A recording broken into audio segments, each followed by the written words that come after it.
suis Aurélie Corral, responsable opérationnelle du château d'Estoublon. Ça fait un peu plus d'un an que je suis ici.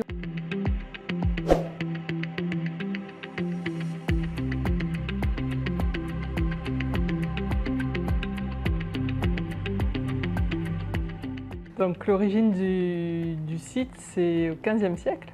Donc ça s'appelait le Grand Mas à l'époque. Puis au milieu du XVIe, ça a été complètement brûlé par les protestants et les habitants des Baux qui ont récupéré ensuite les pierres. Ça a été rebâti au XVIIIe pour être ce que c'est actuellement. Estoublon, ça vient du mot estouble, c'est ce qui reste après quand on a coupé le blé. Ça a toujours été une propriété agricole avec du vin et des oliviers. Et ça a été racheté il y a 20 ans par les propriétaires actuels, par le père de la propriétaire actuelle.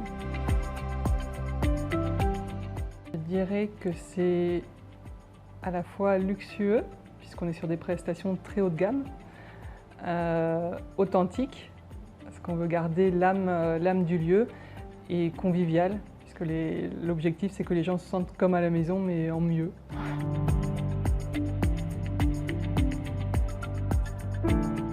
Par la beauté du site, par je pense la qualité des prestations, la façon dont c'est entretenu, la qualité des prestations pas seulement au niveau du château, mais aussi au niveau de la qualité des vins et de l'huile produite.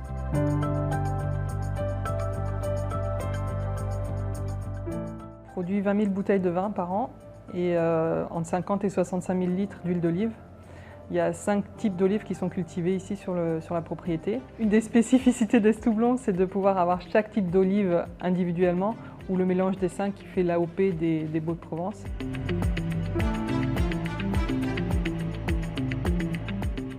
La maison a été refaite comme une maison de famille et pas comme un hôtel. On voit les matériaux qui ont été utilisés, ce n'est pas des choses qu'on trouve forcément dans des établissements hôteliers. On a des paires de rideaux, pour donner un exemple, qui valent 15 000 € la paire de rideaux. C'est vraiment cet esprit de maison de famille, que ce soit en termes de décoration qu'en termes d'accueil. On essaye d'anticiper les besoins des gens.